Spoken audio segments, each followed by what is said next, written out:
Ya, berita Injil itu luar biasa, ya saudara kekasih. Jadi yang saya saksikan bagi saudara kekasih, mungkin ketika kita hidup orang nggak mau tahu, nggak mau dengar apa yang kita bilang atau yang kita injili, saudara kekasih, nggak mau dengar, nggak mau mengikut, ya saudara kekasih. Tapi sekali lagi saudara, kalau kita terus tekun, ya apa yang kita sampaikan, Injil yang kita sampaikan, karena firman juga berkata, setiap firman yang disampaikan tidak pernah kembali dengan kosong, ya tidak kembali dengan kosong sebelum dia mengerjakan apa yang dikehendaki oleh Bapa.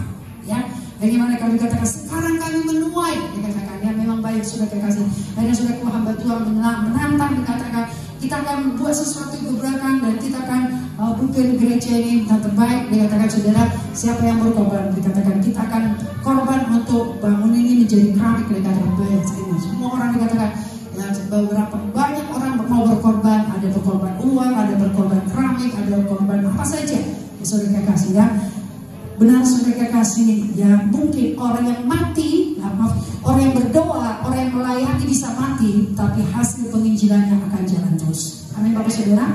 Apapun yang kita kerjakan, sepanjang kita sudah lakukan dengan sungguh-sungguh, sekali lagi mungkin waktu kita, kekuatan kita, saudara kekasih terbatas, saudara kekasih. Tapi sekali lagi saudara, pekerjaan Tuhan akan lanjut terus, saudara. Ya, saudara kekasih, tangan Tuhan luar biasa, saudara kekasih. Saya sangat saudara kekasih yang kagum dan hormat, saudara. Saudara kekasih yang sungguh saudara kekasih tidak pernah berhenti, saudara kekasih tidak pernah saudara kekasih mundur, walau tantangan apapun yang dihadapi, karena dia tahu saudara kekasih seperti yang dikatakan sama anaknya, dikatakan nanti nakku kita akan menuai, dikatakannya. Walaupun anaknya merepet, kadang dikatakan Bapak pergi semangat di luar, dikatakan pergi kemana-mana, dikatakan pulang gak bawa apa-apa, hanya bawa badan yang dikatakan yang capek, dan Bapak tinggal hanya bilang kusut, itu katakan kayak merepet anaknya.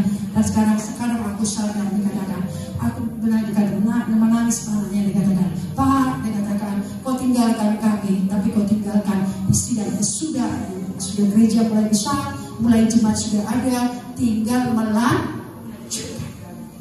Bapak saudara kasih, maka kita sebagai orang tua, saudara kasih, marilah kita tinggalkan saudara kasih warisan kemenangan, ya, warisan saudara kasih keselamatan, sehingga anak-anak kita saudara kasih akan bertumbuh melanjutkan kepada kebenaran. Haleluya Bapak Saudara. Saudara kasih, jangan tinggalkan hanya saudara kasih warisan harta yang nggak tahu saudara kasih nanti satu saat kalau anak kita tidak dalam keselamatan, tidak saudara kasih dalam kebenaran, maka harta pun akan habis, saudara. Ya, kadang-kadang maka dikatakan pernah ada orang menurut menurut penelitian, biasanya orang Batak ya, keturunan satu saudara kasih bisa jaya, keturunan kedua masih mungkin, tapi udah berkurang. Mungkin dikatakan saudara sampai kepada keturunan ketiga bisa nggak ada lagi. Maka dikatakan banyak keturunan orang Batak, walaupun jayanya dulunya dikatakan, tapi sudah kepada anak cucunya sudah menjadi orang miskin. Kenapa saudara? Karena tidak melanjutkan, tidak diberikan stafet kemenangan kepada anak-anaknya. Saudara kekasih, maka dikatakan jarang seperti keluarga Telipan ini. Saudara kasih, kenapa saudara sampai pada sekarang mereka bisa eksis walaupun masih ini ya. Saudara kasih, kenapa sekalian saudara dari seluruh kehidupan mereka dikatakan, saudara dari dulu sepertiga saudara kasih buat untuk anak-anaknya, saudara kasih sepertiga untuk melanjutkan modal, sepertiga untuk pekerjaan Tuhan. Ya, maka Tuhan pelihara sampai sekarang. Hidup kita juga demikian saudara, ya. Kita pakai seluruh waktu kita, tenaga kita untuk melayani Tuhan. Karena kita tahu, saudara kasih, waktu kita nanti sudah bisa selesai. Ya saudara kasih terbatas, tapi sekali lagi hasil dari pekerjaan kita akan Tuhan lanjutkan kepada keturunan-keturunan berikutnya. Haleluya Bapak Saudara. Jadi wariskanlah kebenaran kepada anak-anak kita. Wariskanlah ibadah yang benar bagi anak-anak kita, sehingga mereka bisa berjalan dalam kebenaran firman Tuhan. Mereka bisa dituntun karena kebenaran maka dikatakan ya firman-Mu itu adalah pelita bagi kakiku dan terang bagi jalan-jalanku. Firman, kalau lagi Bapak saudara kasih, firman yang bisa saudara kasih menerangi jalan-jalan anak kita. Nasihat kadang-kala saudara kasih, kalau hanya nasihat hanya perkataan manusia, kadang keadaan itu bisa membal. Tapi firman tidak pernah saudara kasih, ya, tidak pernah akan saudara kasih mati, karena firman itu berkata, dikatakan firman itu hidup. Ya saudara, sekali dua kali kita perkatakan, mungkin orang nggak mau tahu, anak-anak kita nggak mau tahu, tapi firman dia akan ingat, dia katakan firman itu akan mengejar orang yang kita beritakan firman Tuhan. Karena itu jangan bosan-bosan menyampaikan firman Tuhan. Bagi siapapun, bagi anak-anak kita, jangan bosan-bosan. Karena firman itulah pelita bagi kaki kita dan terang bagi jalan kita. Haleluya Bapak Saudara. Maka hari ini kita lihat firman Tuhan, pengharapan. Ya, apakah pengharapan itu? Mari kita lihat sebentar. Sudah kekasih di dalam, sudah kekasih dalam Ibrani 6, sudah kekasih ayat, sudah kekasih boleh dibantu saya dengan oleh sudah kekasih Anda ya. Ibrani 6 ayat 19 ya. Ibrani 6 ayat 19 ini firman Tuhan. Ya. Firman itu adalah sawu yang kuat dan selamat bagi jiwa kita yang telah dilakukan sampai ke belakang tabir. Iya. Dikatakan sudah kekasih, pengharapan itu ada apa dikatakan? Sawu yang kuat dikatakan ya. Aman bagi jiwa kita dan melabuhkannya sampai kepada belakang tabir ya. Jadi itu pengharapan ya. Pengharapan itu sesuatu apa yang akan kita kejar. Walaupun memang belum kita lihat, belum kita capai, tapi ada di depan. Mari kita lihat sebentar kembali dalam sudah kekasih Roma, sudah kekasih kata Roma 8 ayat 24 ya. Dikatakan pengharapan itu sudah kekasih dikatakan tadi akan melabuhkan kita sampai belakang tabir ya. Tapi sudah kekasih kita lihat dikatakan sini Roma 8 ayat 24 ya. Demikian firman Tuhan, sebab kita diselamatkan dalam pengharapan Ya. tapi pengharapan yang dilihat bukan pengharapan lagi Ya. Sebab bagaimana orang masih mengharapkan apa yang dilihatnya. Iya. Jadi pengharapan itu belum kelihatan, tapi ada bagi kita. Setelah maka dikatakan, setelah kita selamat, maka dikatakan di dalam 1 Korintus 13 ayat 13 ya. Sudah kasih kita lihat situ. Dikatakan saudaraku 1 Korintus 13 ayat 13 pengharapan dikatakan, maka tinggallah ketiga hal ini. Ada apa dikatakan? Iman, pengharapan dan kasih ya. Saudara, jadi sekali lagi saudara, agar kita memang punya pengharapan, selamat dulu. Harus punya firman dulu ya. Orang yang berpengalaman harus tahu dulu firman. Maka dikatakan saudara kasih ya, harus punya beriman dulu. Orang yang beriman maka ditandai dia akan punya pengharapan. Tapi saudara kasih, artinya maka dikatakan dan saudara kasih iman ini akan bisa bertahan bagi saya sudah mampu kita bisa saudara kasih sampai kepada kehendak Tuhan, sampai menghasilkan kasih. Karena apa saudara? Ada pengharapan di tengah-tengahnya. Jadi orang yang lahir baru, orang yang percaya pada Yesus, orang yang mengikuti Yesus, saudara kasih, maka saudara kasih dia akan tetap sampai kepada kesetiaan, sampai kepada kasih atau kepada kesempurnaan. Saudara kasih kalau dia punya pengharapan. Sekali lagi maka dikatakan saudara, memang pengharapan itu belum kita lihat sekarang, tapi sekali lagi sesuatu yang akan kita capai, sesuatu yang akan kita kejar dan sesuatu yang akan kita miliki. Tapi sekali lagi saudara, saudara jadi satu janji yang diberikan Tuhan bagi saudara-saudara itu akan jadi milik kita kalau ada pengharapan. Janji tidak akan bisa milik kita kalau kita tidak punya pengharapan. Karena itu maka dikatakan pengharapan itu sebentar dikatakan Roma 5 ayat 2 sampai dengan saudara 5 ya. Roma 5 ayat 2 sampai dengan 5 ya. Oleh dia kita juga beroleh dalam masuk oleh iman kepada kasih karunia ini. Di dalam kasih karunia ini kita berdiri dan kita berpegang dalam pengharapan akan menerima kemuliaan Allah. Amin. Dan bukan hanya itu saja, kita malah berpegang juga dalam kesesaran kita. Ya. Karena kita tahu bahwa kesesaran itu menimbulkan ketekunan Ya. dan ketekunan menimbulkan teruji dan teruji menimbulkan pengharapan dan pengharapan tidak mengecewakan. Amin. Kasih Allah telah dicurahkan di dalam hati kita oleh Roh Kudus yang telah dikaruniakan kepada kita. Amin. Puji Tuhan ya. Ya sudah kasih dikatakan di sini, sudah kasih dalam kasih karunia dikatakan itu sesuatu kemampuan ilahi yang diberikan Tuhan bagi saudara-saudara, membuat saya dan saudara untuk bisa menjadi orang yang tekun dalam Tuhan. Dan akibat ketekunan kita, maka dikatakan kita akan menjadi tahan uji. Dan akibat kita menjadi tahan uji, akan timbul pengharapan. Jadi sekali lagi Bapak Saudara, orang yang bisa bertekun dalam persoalannya, tetap berdalam jalan Tuhan karena masih dia punya pengharapan. Tapi orang yang kadang-kala saudara kasih bisa putus asa dan meninggalkan jalan Tuhan, saudara kekasih, atau saudara kekasih melakukan hal-hal yang lebih parah dalam hidupnya karena tidak ada lagi pengharapan dalam hidupnya. Dan sepanjang sesusah-susahnya seseorang, sesulit-sulitnya keadaan seseorang, sepanjang masih dia punya pengharapan pada Tuhan Yesus, dia akan tetap bisa berjalan ke depan. Karena dikatakan pengharapan itu ada di mana? Bukan di belakang. Pengharapan itu di mana, saudara? Di depan. Jadi pengharapan itu yang harus kita kejar, yang harus kita raih dalam hidup kita. Amin, saudara. Jadi maka dikatakan bagi saudara-saudara, pengharapan itulah yang membuat saya dan saudara untuk bisa setia. Pengharapan itulah yang membuat saya dan saudara bisa bertekun ketika ada cobaan. Dan akibat ketekunan kita, maka dikatakan akan timbul kita menjadi tahan uji. Dan akibat tahan uji kita akan memiliki pengharapan. Dan akibatnya dikatakan ayat 5-nya sekali lagi, dikatakan pengharapan tidak akan mengecewakan. Karena apa? Kasih Allah telah dicurahkan dalam hati kita oleh Roh Kudus yang telah dikaruniakan kepada kita. Jadi sekali lagi Bapak Saudara, kalau ada pengharapan, masih kita tidak akan kecewa. Dan sekali lagi, kalau kita, ya kenapa nggak ibadah siang? Kecewa dia mau sama Tuhan. Wah, kenapa kecewa? Karena banyak kali tantangan, persoalan, pergumulan yang dihadapinya. Wow. Saya katakan saudara, ya saudara kasih lagi saudara, ya sebenarnya saudara kasih bukan karena persoalan itu membuat kita mundur dalam Tuhan, tapi karena kita hilang pengharapan.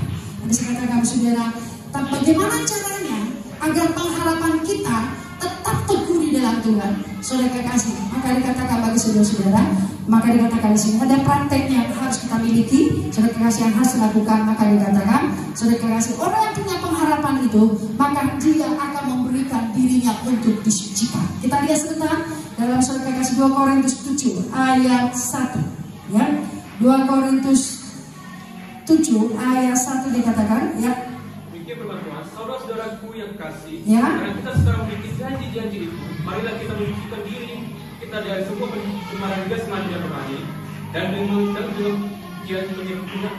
menyempurnakan kekudusan kita dalam takut akan Tuhan. Amin, puji Tuhan, ya. Saudara-saudaraku yang kekasih, dikatakan di sini, karena itu kita memiliki janji-janji itu. Janji apa? Janji kebenaran firman, ya. Sekali lagi, janjinya Tuhan yang tertulis dalam firman Tuhan.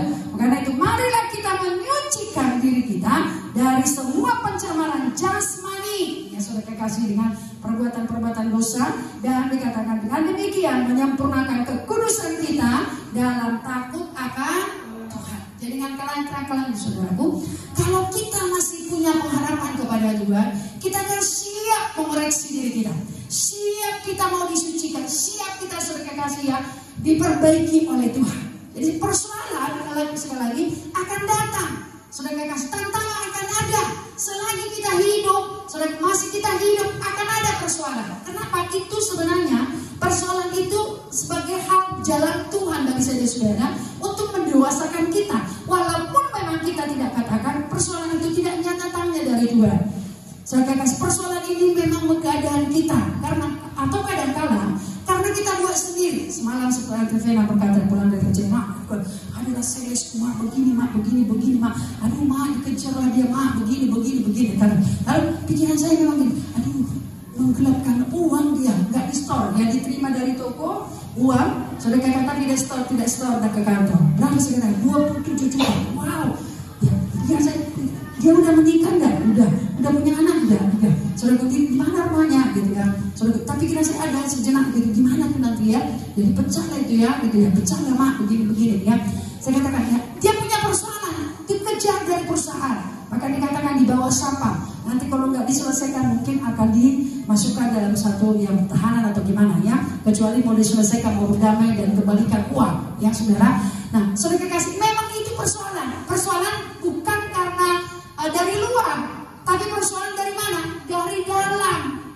Dia sendiri yang bikin. Jadi jalan keluarnya sebenarnya selesaikan, mari bertobat. Ada persoalan sekali karena kita bikin sendiri. Maka kadang-kala seperti orang mencuri, orang merampok, orang membunuh, saudara kekasih, dia di penjara, saudara. Saudara kekasih, kenapa saudara? Karena dia buat sendiri. Jadi sebenarnya jalan keluarnya dia bertobat dan selesaikan dengan baik. Ya, tapi kadang-kadang ada persoalan dari luar diri kita. Saudara kekasih, ya kita mau sungguh-sungguh ikut Tuhan. Lalu mungkin ada kita dilarang orang, kita mau sungguh-sungguh ikut Tuhan, saudara kekasih. Tapi ada tantangan, ada persoalan. Itu dari luar. Bagaimana caranya? Mari kita bertekun menghadapinya dengan baik. Karena itu maka dikatakan saudara kekasih, ketika saudara kekasih kita punya pengharapan, mari kita perbaiki hidup kita. Mau dikatakan karena kita menerima janji-janji itu, marilah kita menyucikan diri kita dari semua segala pencemaran jasmani atau rohani. Amin Bapak Saudara. Jadi orang yang mau yang masih punya pengharapan siap untuk dikuduskan, siap diperbaiki, siap ditegur, siap dikoreksi. Tapi sekali lagi, kalau kita nggak punya pengharapan lagi, saudara kekasih nggak mampu, saudara kekasih nggak siap, saudara ya. Ketika orang menegur kita, kita marah, saudara kekasih. Tapi sekali lagi kalau saudara, orang yang punya pengharapan, saudara kekasih, maka siap untuk dikuduskan, siap untuk disucikan. Kenapa? Sekali lagi karena ada janji yang mau kita saudara kekasih tunggu, ada pengharapan yang harus kita capai. Amin Bapak Saudara. Sama seperti saudara muda-mudi yang kukasihi, kalau saudara punya pengharapan memiliki keluarga yang baik, jodoh yang baik, dari sekarang siapkan diri saudara menjadi muda-mudi yang baik. Karena Tuhan hanya menyiapkan saudara kekasih yang sepadan. Tuhan tidak akan pernah memberikan kepada kita saudara kekasih ya, saudara namanya sepadan. Jadi maka saya bilang sama anak saya, sama Trevina, saya katakan siapkan dirimu, siapkan dirimu. Karena sekali lagi ada di dalam Alkitab. Kenapa saudara kekasih Tuhan, saudara kekasih ya, membuat Ribka itu menjadi jodohnya Ishak? Ada ciri-cirinya di sini. Ribka itu rajin.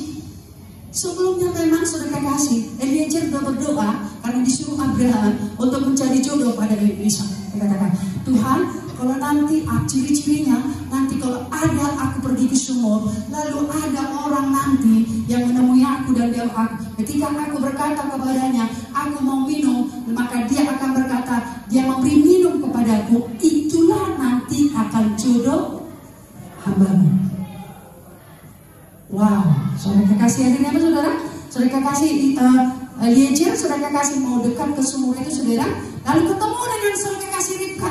Saudara kekasih lalu Ribka datang saudara, lalu dikatakan saudara kekasih Eliezer berkata, aku mau minum, oh aku mau minum, sini dikatakan, maka dia saudara kekasih dia ambil minum, kemudian saudara kekasih dikasih minum saudara kekasih Eliezer, lalu dia tidak hanya kasih minum Eliezer, apa dikatakan? Dikatakan, aku juga akan memberikan minuman memberikan minum kepada domba-dombamu. Saudara, setelah itu dikatakan saudara, oh di tempat rumah bapakku ada, dikatakan air menginap di rumah bapakku, dan di rumah bapakku juga ada banyak makanan untuk domba-dombamu. Ayo, dikatakan saudara. Maka tidak lagi saudara meleset saudara kekasih. Maka Eliezer berkata bahwa dialah yang ditentukan Tuhan jadi jodohnya.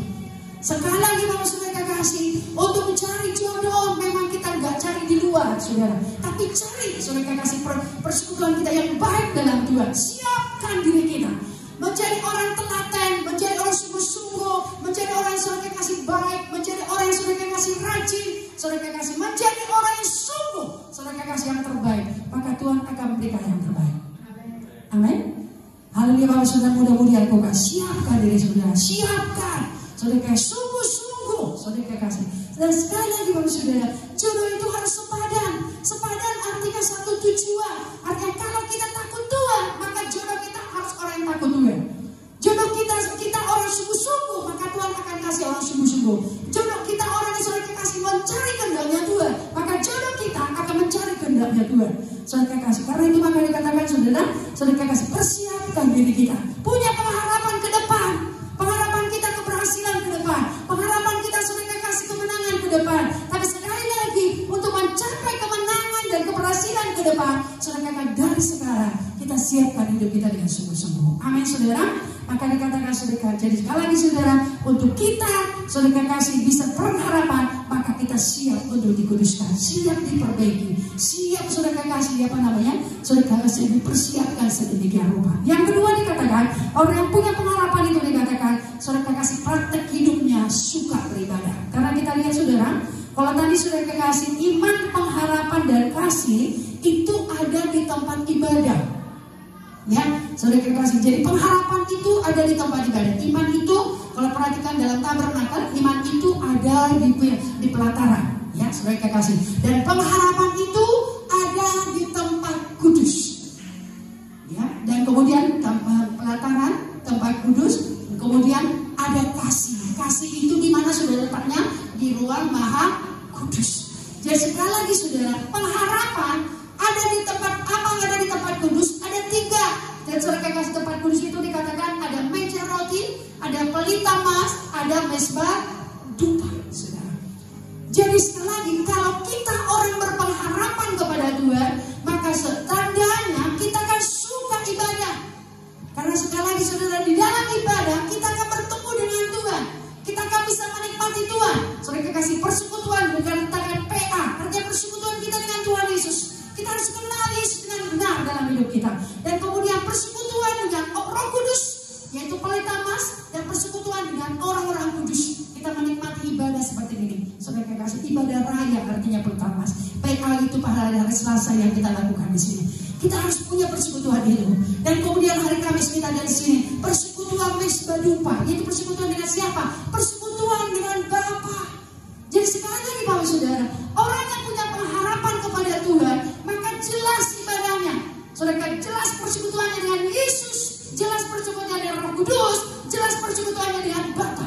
Baru kita menjadi orang Kristen yang kokoh dalam Tuhan, berpengharapan dalam Tuhan, kuat di dalam Tuhan.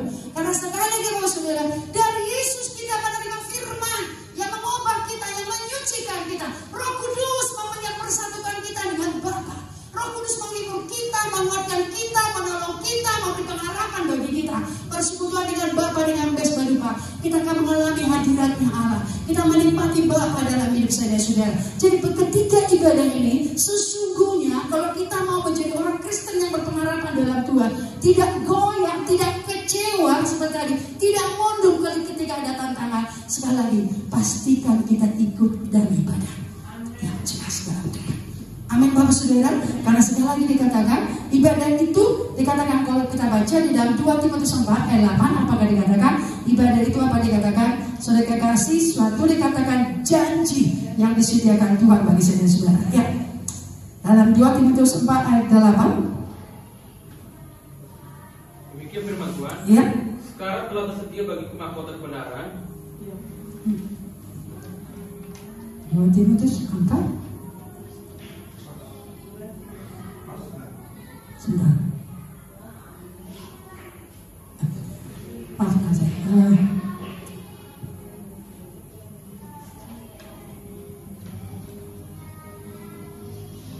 Ya, maafkan saya. 1 Timotius 4:8. Maafkan saya.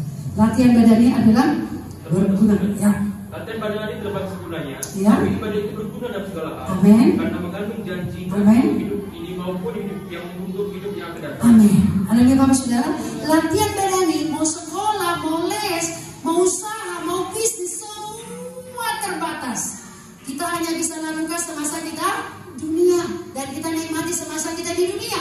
Tapi dikatakan di sini, tapi latihan, dikatakan tetapi ibadah adalah berguna dalam segala hal, baik dalam hidup ini, baik hidup yang akan datang. Sekali lagi Bapak Saudara. Jadi latihan badani, apapun yang kita kerjakan ini terbatas, hasilnya terbatas di dunia ini. Saudara kekasih, tapi dikatakan ibadah itu berguna dalam segala hal, baik dalam hidup kita sekarang. Kalau kita suka ibadah, saya katakan saudara, kalau saudara suka ibadah, suka bersekutu dengan Tuhan, lagi saudara menikmati Tuhan dan ibadah saudara pribadi saudara tidak akan stres. Kenapa orang bisa penyakit lambung? Kenapa orang bisa penyakit mah? Banyak persoalannya, stres, dia naik lambungnya. Tapi saya katakan saudara, kalau saudara bisa menikmati Tuhan dan persekutuan saudara dengan baik dengan Tuhan, saudara berdoa dengan khusyuk kepada Tuhan, saudara nikmati Tuhan dalam penyembahan saudara, semua akan lempang dalam pikiran saudara. Saudara tidak akan ada penyakit lambung. Saudara kan tidak stres. Maka dikatakan ibadah itu berguna dalam segala hal, memberi kekuatan, memberi kesehatan, memberi pengharapan sekarang ini kepada kita, bahkan memberikan hidup yang kekal bagi kita. Maka dikatakan saudara, jadi kita harus latih diri kita, dilatih. Karena sekali lagi saudara kekasih ya, ibadah ini Bapak saudara kekasih, maka seperti minggu lalu dikatakan saudara kekasih, didiklah orang-anakmu dikatakan ketika masih muda, maka dikatakan hari tuanya pun mereka tidak akan menyimpang. Tubuh kita ini terbuat dari tanah, Bapak Saudara. Jiwa kita ini, saudara kekasih ya, saudara kekasih bisa bimbang, bisa ragu, bisa cemas, saudara. Saudara kekasih ya, akhirnya kadang-kala saudara kekasih bisa kita mundur, bisa kita kecewa, bisa kita uring-uringan, bisa macam-macam segala sesuatunya. Bisa kita lemah, bisa kita sakit, saudara kekasih. Tapi sekali lagi Bapak Saudara, kalau kita beribadah kepada Tuhan, jiwa kita, tubuh kita akan dibaharui oleh Tuhan. Itulah intinya. Maka saya katakan sudah, kenapa zaman-zaman dulu panjang-panjang umur orang dan sehat-sehat orang? Tahu saudara, karena persekutuannya baik dengan Tuhan. Saudara kekasih, karena itu maka dikatakan jaga persekutuan kita. Saudara kekasih, maka dikatakan jadi kalau orang yang punya pengharapan, maka dia akan pastikan dalam ibadahnya. Maka dikatakan saudara kekasih, ibadah itu kita tahu, maka dikatakan di sini sebentar dalam Mazmur 42 ayat 4 dikatakan di sini, Mazmur 42 ayat 4. Ya, Mazmur 42 ayat 4. Demikian firman Tuhan. Ya. Air mataku menjadi makananku siang hari, karena sepanjang hari orang berkata di mana Allahmu. Ya. Ayat 5. Inilah yang hendak kuingat. Sementara jiwaku sudah gulana. Bagaimana aku berjalan maju dalam pada manusia, mendahului mereka melangkah ke rumah Allah dengan suara sorai dengan nyanyi syukur dalam keramaian orang mengadakan perayaan. Amin. Haleluya. Dikatakan di sini kekasih, inilah yang aku lakukan dan inilah yang aku ingat. Aku akan mendahului mereka ke rumah Allah. Artinya Bapak Saudara kekasih, kalau kenapa dia harus melalui? Maka dengan mendahului, artinya saudara, seringkali Bapak Gembala berkata dikatakan, saudara kekasih jangan saudara kekasih jangan ganti jangan ganti ibadah saudara kan demi yang lain, urusan yang lain, tapi cobalah ganti urusan yang lain demi ibadah. Inilah artinya itu saudara. Kita mendahului semua masalah kita, saudara kekasih, persoalan kita, tantangan kita lewatkan untuk kita bisa demi datang beribadah pada Tuhan. Ya, saudara kekasih, kita buat segala sesuatu ya. Saya katakan kalau saudara kerja, saudara kekasih ya, kalau saudara sebagai bawahan, berdoalah dengan sungguh-sungguh, saudara kekasih, jamah hati saudara dari jamaah Tuhan, hati atasan saudara, memberi waktu bagi saudara sehingga saudara bisa beribadah kepada Tuhan. Tapi kalau saudaranya pekerjanya, saudaranya manajernya, saudaranya semuanya, saudara kekasih pimpinannya dan saudara bawahannya, artinya saudara kekasih urusan pribadinya, saudara yang men-setting sedemikian rupa, kalau hari ibadah, saudara harus bisa ibadah. Kita yang saudara kekasih mengaturnya, maka dikatakan mendahului mereka semuanya untuk masuk ke rumah Allah.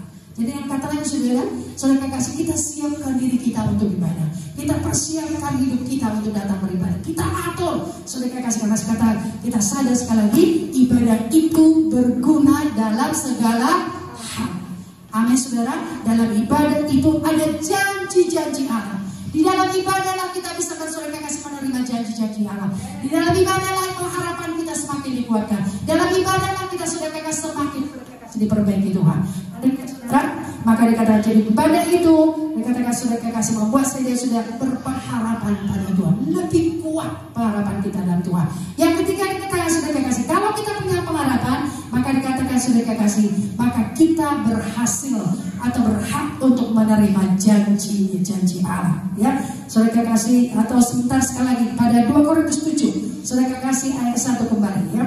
Saudara kekasih dikatakan karena kita menerima janji-janji Allah itu, marilah kita menyucikan diri kita dari segala pencemaran rohani dan jasmani. Sekali lagi ya, 2 Korintus 7 ayat 1 sekali lagi. Demikian firman Tuhan. Saudara-saudaraku yang kasih, karena kita sekarang memiliki janji itu, ya, marilah kita menyucikan diri kita dari semua pencemaran jasmani dan rohani, dan dengan pikiran menyempurnakan proses kita dalam takut akan Allah. Amin. Ya, jadi kan kata saudara kekasih dikatakan di sini, karena kita menerima janji-janji itu. Jadi sekali lagi saudara, agar janji Allah bisa genap dalam hidup saya dan saudara harus punya pengharapan. Sekali lagi, agar janji atau apa yang dijanjikan Tuhan sesuai dengan firman Tuhan bagi saya dan saudara, maka dengan kata kita harus punya pengharapan.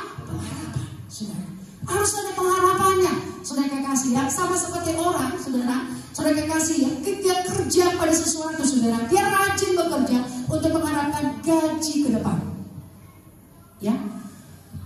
bisa kadang-kadang saudara kasih ya. Saudara kasih dia ada punya tujuan ke depan saudara. Dia bisa bersungguh-sungguh melakukan apa yang dikerjakannya. Kenapa? Ada saudara kasih yang diharapkan ke depan. Demikian saja saudara. Kenapa kita harus saudara kasih beribadah dengan sungguh-sungguh atau saudara bersungguh-sungguh menerima saudara kasih ya pengharapan dari Tuhan? Kenapa saudara kasih? Ada janji Tuhan yang kita harapkan. Pengharapan kita harus jaga dengan benar. Pengharapan kita saudara kasih harus pelihara dengan benar. Sehingga dikatakan ketika kita punya pengharapan, maka janji Allah akan menjadi milik kita. Amin saudara. Karena sekali lagi ketika kita punya pengharapan, maka kita akan sungguh-sungguh beribadah. Ketika kita punya pengharapan, maka kita menguduskan diri kita. Ketika kita punya pengharapan, membuat kita lebih saudara kasih ya bertahan janjinya Tuhan. Karena itu maka dia katakan kalau kita punya pengharapan, maka janji Allah akan menjadi milik saudara. Sebentar dalam Quran Ibrani 6 ayat 17. Ibrani 6 ayat 17. Ibrani 6 ayat